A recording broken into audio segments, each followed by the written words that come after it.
diplomatic triumph on the world stage, a significant stride in leading the world towards consensus and cooperation. Bureau Report, India Today. There's a term that's always used when referring to big diplomatic decisions by the Modi government. It's called Modi-plomacy. And perhaps many say that's what led to the Delhi Declaration actually coming through, being signed, and there being consensus, especially at a time of global conflict. I'm referring to the Russia-Ukraine war. So what exactly did the Delhi Declaration say about the Russia-Ukraine war that ensured that both sides, whether it's the Western countries or Russia, were all on board? The Delhi Declaration of the 18th G20 summit refers to war in Ukraine and not war against Ukraine. It's a significant shift in language from the Bali Declaration of 2022. After intense brainstorming and negotiations, G7 countries and EU agreed to climb down over language from Bali. India worked very closely with Brazil, South Africa and Indonesia. And I want to say that it was the emerging markets which played a very key role. The issue was clinched because of the leadership of the Prime Minister, because eventually we had to say that the leader wants it.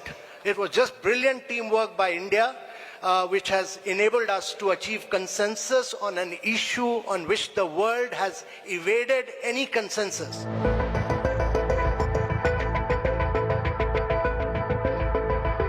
The Delhi Declaration recorded the consensus regarding the war in Ukraine, wherein all states must act in consistency with the purpose and principles of the UN Charter in its entirety.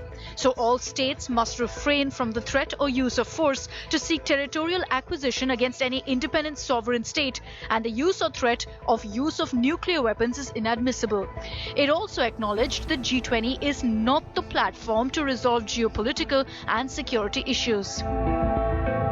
I think we are being transparent. I mean, it is a fact. This is today a very polarizing issue. There are multiple views on this. There are a spectrum of views on this. So I think in all fairness, it was only right to record what was the reality in the meeting rooms. And while the Delhi Declaration highlighted the global impact of the war in Ukraine on food and energy security, supply chains, macro-financial stability, inflation and growth, it emphasized on peaceful resolution of conflict through diplomacy and dialogue. Bali was Bali and New Delhi is New Delhi. I mean, Bali was a year ago, the situation was different. There are in totality 8 paragraphs, 7 of which actually focus on the Ukraine issue.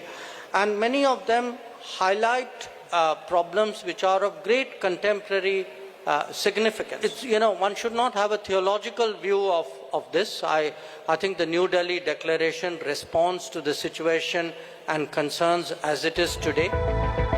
The war in Ukraine does impact all, and the Delhi Declaration has become a green roadmap to tackle the conflict with determination. One Earth, one family, one future. That's the focus of this G20 summit. Bureau Report, India Today. So day one of the G20 summit. I know a lot of you are asking who wore what. Well, you had our dignitaries not disappointing and essentially redefining the term power dressing. While most of the men chose to wear suits considering this was a formal occasion, it was the women, whether it was the leaders, the heads of state or the spouses who didn't really disappoint. Let's take a look at some of the best looks of day one of the G20 summit.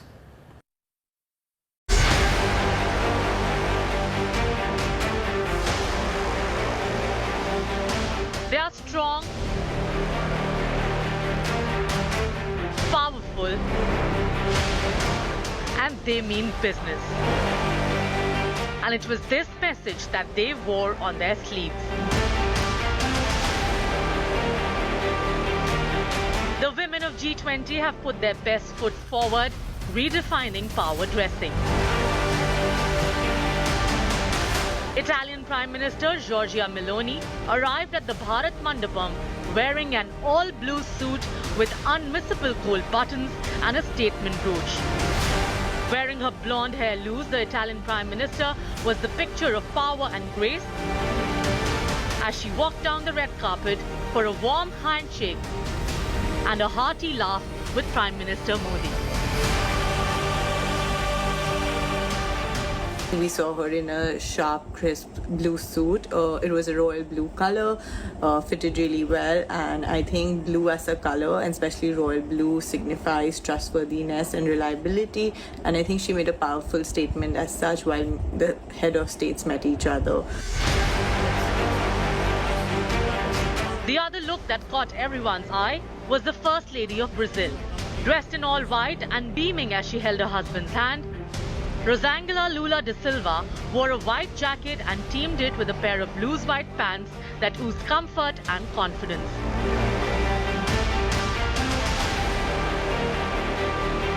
And then, of course, the couple that's breaking the internet.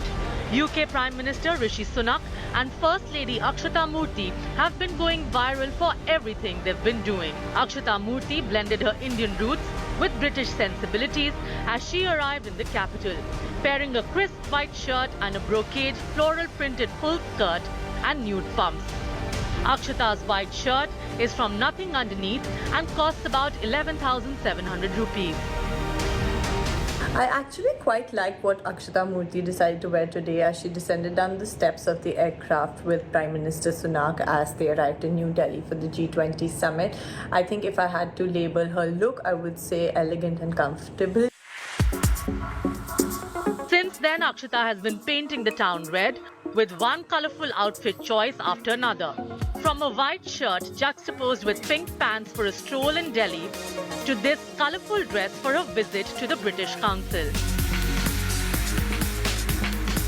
Akshata has won hearts across, particularly for even going barefoot while playing football in her dress with students. I love that. Okay. I like that. 3 plus, etc. Basketball. Okay. These women have redefined power dressing and have served some interesting looks on day one of the G20 summit. Bureau Report, India Today. So those were all the highlights of day one of the G20 summit that you needed to know. As I wrap up this special broadcast, a reminder to join us tomorrow as well as we continue our non-stop G20 coverage here on India Today. Rest assured, you'll get every single detail, every update and the best analysis right here on India Today. For the moment, thank you very much for tuning in.